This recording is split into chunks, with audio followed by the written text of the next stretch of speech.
So welcome everybody. We decided to pivot a little bit this week. We are going to go deeper into the four workplace cultures. And I know some of you that were at our live event are aware of what those are because we've shown you, we gave you, some material to go back to your workplaces with and actually start to, become accustomed to it and be very intentional about the workplace cultures. But this four-part series will break it down further. We're going to go deeper into each of the four workplace cultures to give you the right tools to go and action them, to go to work, to really gain momentum, and to ultimately build the right culture for your team. So, those of you that were present, this might be a refresher. Those of you that are new, great, you'll hear it, again, and we look forward to for you getting some value. So, welcome again to the Inner Circle Call. Let's think about the best team that you've ever been part of. Take a moment and think about that.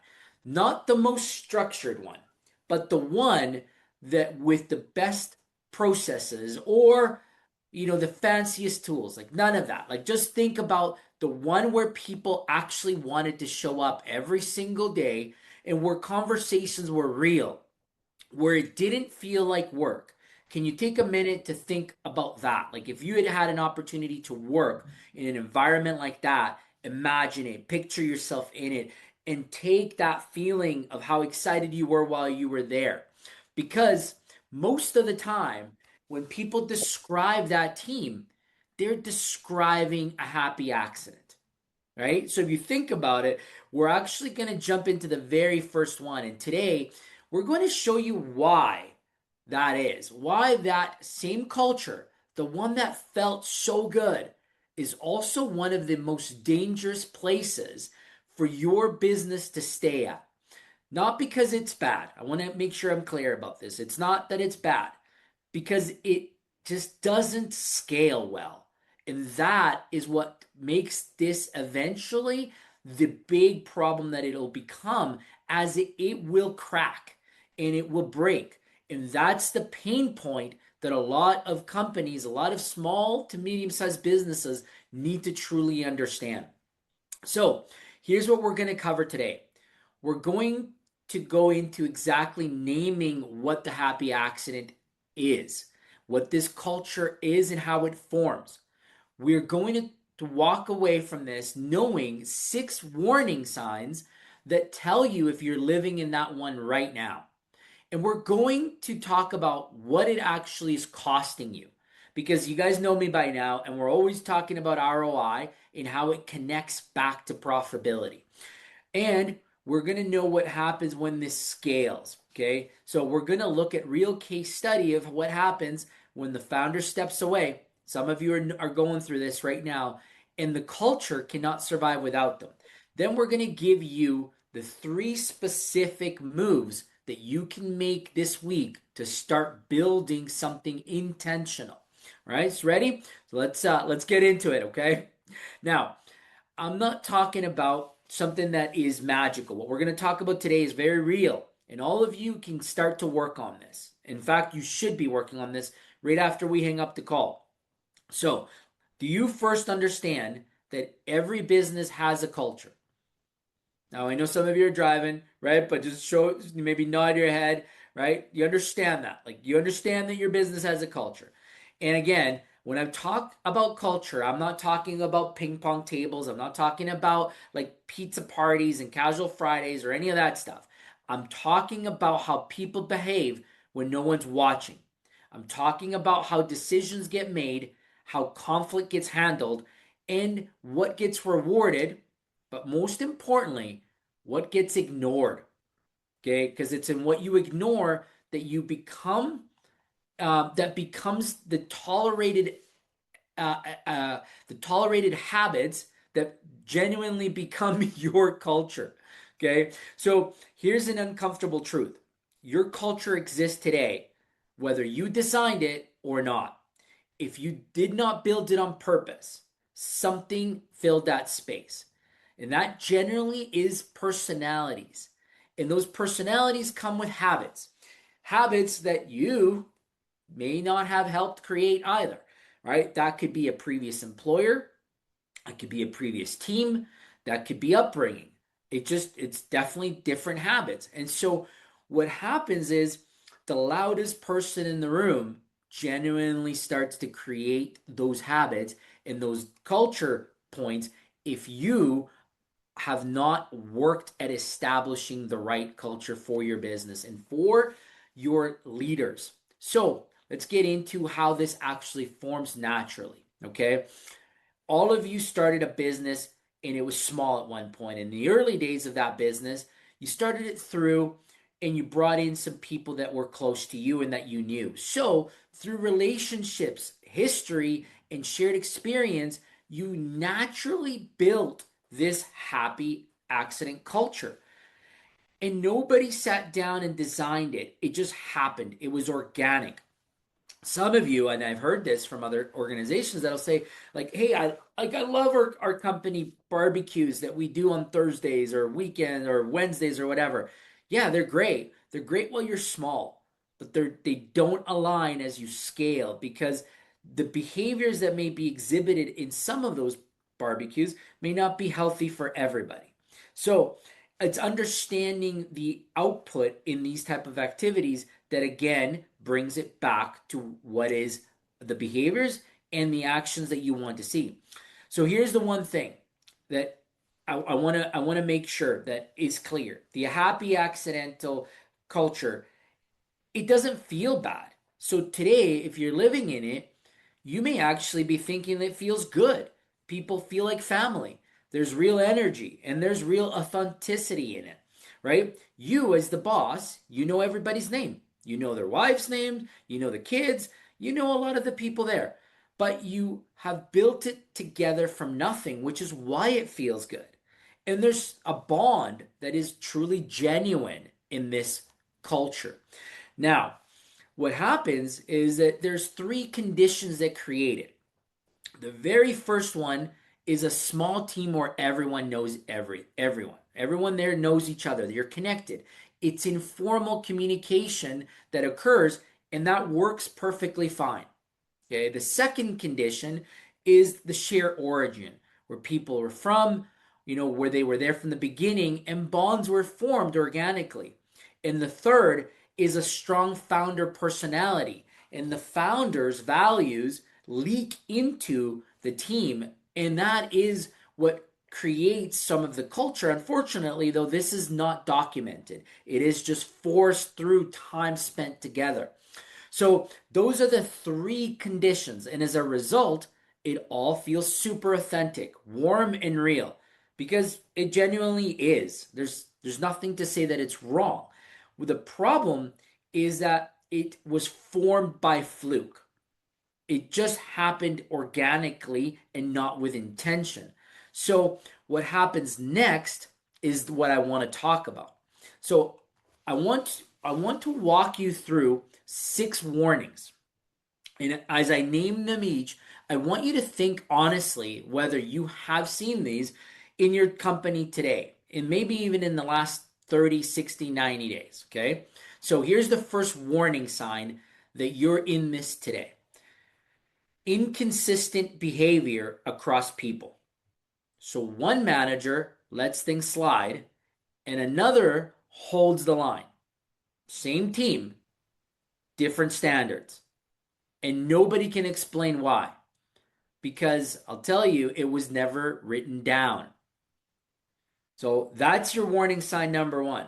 So ask your leaders, right? Monitor their behaviors. Because if they're inconsistent, one holds the line and one doesn't, that tells you you have a culture breakdown. That's your first warning. Your second warning is that standards depend on relationships. The person who's been there since the beginning gets treated differently than the person who just joined 18 months ago. And everybody, folks, knows it. It just that nobody says it out loud. Okay. I've worked with some teams where the tenured people get away with some stuff and it irks the new people. It really does bug them, and that isn't healthy. So if you have that, There's your signal warning number two. Okay. Signal warning number three is your new hires feel like outsiders. Not because people are unkind or rude to them, but because the culture is stored in memory and not in systems. So you had to be there from the beginning to be able to connect. You cannot teach what was never written down to them. So they have struggled to connect with their people that you have in the team today. Warning sign number four, okay? The culture dilutes as you add people. You've heard the phrase in more than one business, I'm sure, and like I've heard it many more times than I can count. It is just not the same as it used to be. Who's heard that before? Right? It's nod your head if you've heard that. It's just not the same as it used to be, right? Now, that's not nostalgia. We're not talking about the 80s and 90s. We're talking that when that is heard in a business, that is happy accident hitting its ceiling. That's telling you loud and clear that you have a happy accident culture. Okay. Now, warning sign number five, values are described but not defined. So, what does that mean, Hector? Well, the leaders can feel the culture, they can feel it, but they can't write it down. They cannot teach it, and they cannot hold someone accountable to it because it was never truly articulated, right? They don't understand. They just know this is how we do it. So what you hear is this is how we've always done it. That should be setting off alarms. If you hear those things, that means that you have an happy accident culture still pretty much alive in your group. They're resistant to change because they like the comfort of the way it felt and the way that we've always done things. So that tells you right there that you have something to work on. And the sixth and final warning is that growth creates inconsistency, not strength. And it should be the opposite. Your second location that you're opening up, the next department, the new offering, right? That remote team, none of it feels the same because the culture was never designed to transfer. It is bubbled up, protected like a shield inside that first building, that first sort of culture hub. And that is a big warning. As soon as you expand, if you aren't intentional about that, you will break your culture 1000%. So those are your six warning signs. So if you raised your hand or nodded your head in any of those, you may be living in that accident culture right now. And that's not judgment. That's not what I'm here to do. It's just a starting point. It's just letting you know that that's what you have today. And here's the honest cost of what this will cost you if you don't become intentional about fixing it. Okay. And I want you to sit with this for a moment because what works with 5 people, what works with 10 people will 100% break at 25. It will break at 50 because informal communication worked when everyone was in the same room. Now, information falls through the cracks and nobody's sure of what is to be decided because now it expands through multiple channels. And when before leadership modeled the values personally because they were there in the room, there was a handful of people, it was easy for them to model it because the leadership was always present. But now that the leader can't be in every room, can't be in every city, can't be in every branch, then the behavior becomes inconsistent. And the relationships that drove accountability when nobody knew each other, now the person without the history feels like they have no accountability at all because they're not tied to anything historical. So here's the one truth that hurts the most as you're thinking about all this. When the founder is the culture, the founder becomes the bottleneck. And I say that honestly. The business cannot run without them today, then that folks, that is not a culture. That is dependency. So if you're proud of the fact that the business can't run without you, you're putting yourself and your business in a pretty crappy situation, and the people around you are not going to get the best value out of the teams because they're stuck there like everybody else. They're bottleneck. So, in order to truly understand the cost of what this is doing to you and to your business, I want to talk about a calculation, and this is for yourself. Okay. So, how many new hires in the last 12 months required 6 or more months of in quote unquote get it? Right? How long did it take for a new employee to get it? When you say get it, that means that they understood the vision, they understood the culture inside your team, they understood their their deliverables, they understood what they were accountable for. Right? Think about that. How long did it take? And how many people have left because the culture felt unclear or unfair? Even if they could not even name exactly why. Right? Now, the last piece on this is how much of your time goes into managing inconsistency that a documented standard would fix. Because every hour you spend managing inconsistency is an hour that you did not spend building. And that is the tax of an unintentional culture.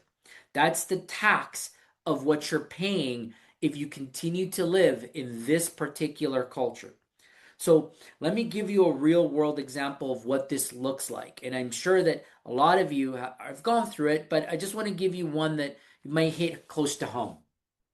It's a residential service company, it's a trades business, and they grew from 4 techs to 22 in little over 32 months. Okay.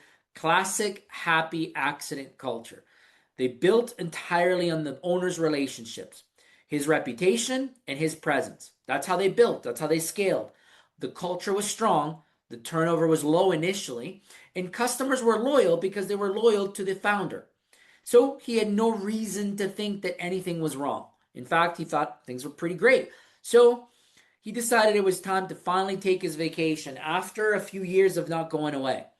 And within 5 days, these three things started to happen. 2 techs had a conflict that nobody could resolve without the owner. Think about how that portrays back to you and your business. How many problems or conflict resolution do you need to be involved in because your team can't do it on their own? Okay?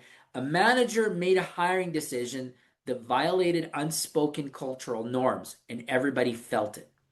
That means that they made a people decision without truly understanding the implications of it. Okay? Because nobody had ever written it down. So this person just went on gut feel when they were to hire somebody. But that person that they hired, not a core value alignment, didn't go through the right processes and the right channels. They just hired them because they felt like they needed a body and this was the body to bring in. And then a long term client called to complain. And the technician who handled the job wasn't the same one that they were used to. So he gave the wrong information, didn't take care of the customer the right way, and all of a sudden that client who was tenured felt frustrated because they weren't dealing with the person that they were generally dealing with. Right. And, I can relate this back to Willy's trucking where, clients just like to deal with Willy because Willy would always be the one that would help them. And when Willy wasn't around to speak to them initially, then it became a question mark of like, hey, where's Willy? How come Willy's not available? How come this person's not available? Everything channeled through one person. And I've seen many companies where that continues to be the case. So what happens is this owner came back from this vacation and realized just the broken atmosphere that was there. So the moment he stepped away, right, he saw how it shattered. And so the lesson in this is that a culture that cannot survive without the founder is not a culture. It is a personality and it is a happy accident. And so, the happy accident itself is not really the problem, but the problem was that the mistaking the accident as an asset. So let me say that again, okay? The culture itself is not the problem. The problem is when founders believe that that is an asset. I hear it all the time. How many of you have heard it? We're like a family. Have you heard that before in the business place? We are like a family. We do this like a family. We're close knit like a family. Yeah, that's cool when you're 10 people strong. What happens when you become 100? Right? So never turning it into a system is what's wrong. And that's the problem. You can still feel like family. You can still feel the cohesiveness and the closeness to the core value alignment. That shifts how it produces. That shifts the outcomes because now the standard is set to a set of rules and expectations that people get hired to and that they get disciplined on, and how the bar is set versus how just the founder set them. And now we all just follow the founder. And as the founder says, this is what we do, right? And so, or this is how we've always done it. And so it sets a very different outcome of results. So to make it clear today, that changes, right? And I'm not going to ask you to rebuild your entire culture in a week because that would never happen. That would be failure in its own. But this is not about that in this session. But what I am going to give you is three specific moves, three simple moves you can make starting this week and why each one of these matters, okay? And if you do this, it will start to shape up your culture quite easily. So let's start with move number one. First one, as I've said just a few minutes ago, is understand your values. So name them. And I'm not talking about your aspirations. Don't confuse values with aspirations. Okay? And do not write the values that you wish you had. Write the ones that you're actually living and that you're present today in behaviors. Okay, not in your head as like, what you like them to be. What is actually meaningful today? And ask yourself, what does someone have to believe or what they have to thrive to thrive in this team? What do they have to actually believe in order for them to thrive here? Right? So what do they need to show you? What do they need to be able to believe in their gut in order to be successful? Then write that down. For the first time, documentation is critical, and it is now that you start to become intentional. So write down these values for your company. Second move is identify the unwritten rules in your business. Every happy accident culture runs on them. You just may not know them. So let me make sure that you understand them. They feel obvious to insiders and invisible to newcomers. So go to your longest tenured team member next week and ask, what would I have to tell the new hire that they would never find in a document? Ask them. Ask them to describe it, right? What would a new hire need to know right now if they were to step into the building that they would not find documented anywhere, but it was important for their success? And write those things down because you'll hear it from your tenured people, right? And that is your culture surfacing, what those answers are. And you might hear somebody say, we take pride in this, or we do that. We always meet up after work, at this bar or whatever for food. Okay, that's a culture thing. Somebody new and it doesn't know that, they're not going to click with that person. Or they might say, hey, yeah, we always handle our customer resolutions within 48 hours. All right, that's a standard. That's an expectation that if it's not documented, somebody new may not catch on to that and then they're going to fail. So ask your tenured employees. They'll gladly tell you because in case you may not know it, they have it. It's just in their heads. Okay. And then move number 3, pick one behavior to standardize this week. Not 5, just one. Choose something that is currently inconsistent. How feedback is given, as an example, how meetings start, how urgency is communicated, and then go set the bar on that one thing. So let me give you an example. Customer complaint. Customer complaints today because XYZ reason. What's What's the timeline or the expected timeline that the customer receives resolution? Is it 24 hours? Is it 48 hours? Is it a week? Is it 2 weeks? What is it?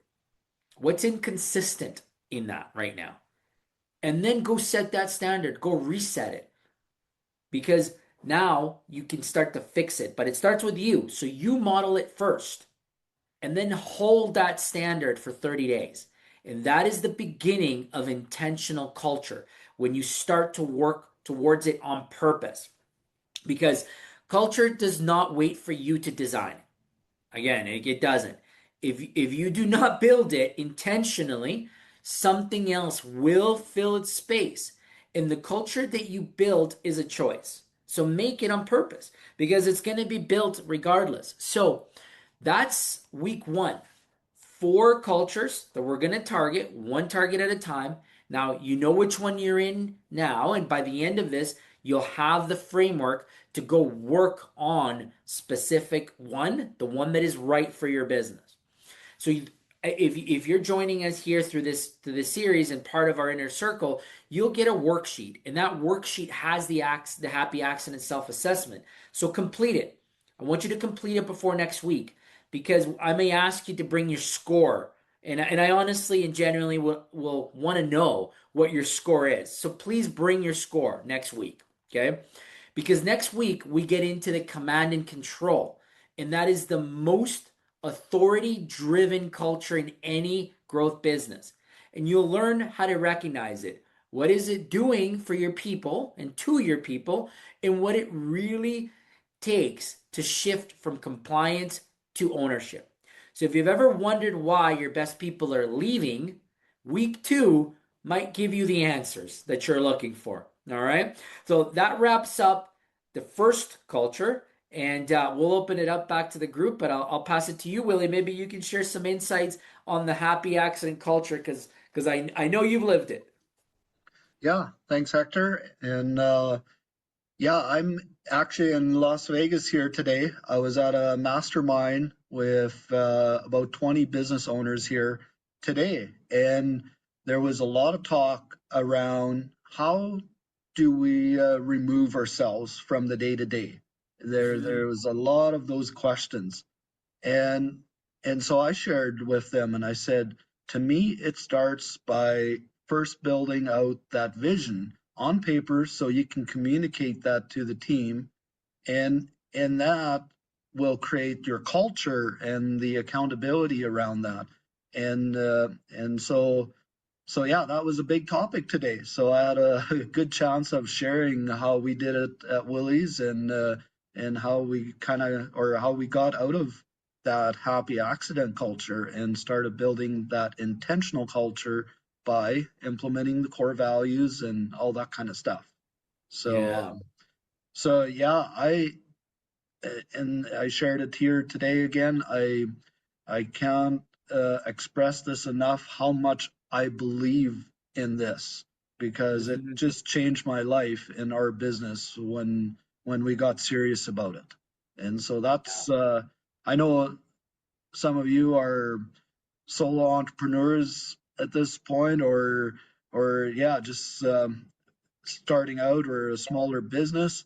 But if you're learning this now, you are so far ahead than anybody else as you keep growing your team, and if you can, yeah, have this in the back of your mind, what to focus on as your team grows. I think you're going to be ahead of the game. Absolutely. And as we talk through this particular culture, I don't want to make it feel like the happy accident is bad because it's not. Like there's a lot of good points in happy accident. The organic family feel is good. Like Yeah, there's, and you lived through that, Willie, and like, can you maybe like think back about how did it feel when you had to shift away from that? Like, because most people are scared because they yeah, see that as an asset. So, like, what was your experience with that? yeah. There was definitely a time where it felt like, um, man, it. do I want this actually to shift because I wanted that family feel, or people not to think, or the employees not to think that they're just a number. Right. But I would say going through the process in our framework here is where then we implemented that one-on-one sit down with every employee every 90 days. And we would Mhm. ask two questions: what's working, what's not working for you? And that helped us still stay and connected to the employee, that they felt like they were not just a number still in the business. I think that was once I saw that working, where we could train our managers to do that, and people felt like they they had input in our business, and so once I saw that, then it wasn't as hard for me to remove myself further. Right. Yeah, so there's a lot in that to unpack because there's an element of trust. There's an Yes. right there's trust that comes in there. There's an element of the right people, developing the right people, and then having the right framework for those people to go and actually have their a quarterly one-on-one conversations, right? Yeah. So it Yeah, becomes very intentional. exactly. And the trust piece is so huge. Also, where it comes now down to making sure you got role clarity in in each role, and then making sure the right person is in that role, qualified to handle that role. And once that is in place, then to me, that's where I could start trusting the process as well. Now, Yeah. if you were to go back in time, right? Like think back, you open up your first branch, Yeah. right? And things are good, everything's clicking, and you make your expansion second, third branch. At what point would you suggest to the owners in this room that they start working on their culture intentionally? At what point? Is it once they've Mm, already opened up the second branch? Is it no. before? When, Willie, would you Well, start to do it? that's the thing. I think we talked about a business the other day that is expanding to a second location, and they haven't really built out their framework or their structure, and then it's kind of like you're putting the cart before the horse. And Yeah. so, yeah, before expanding to a second location, is this is a must almost. Yeah. So the moment the idea comes in your head to expand, it's like now you got to start working on the culture first.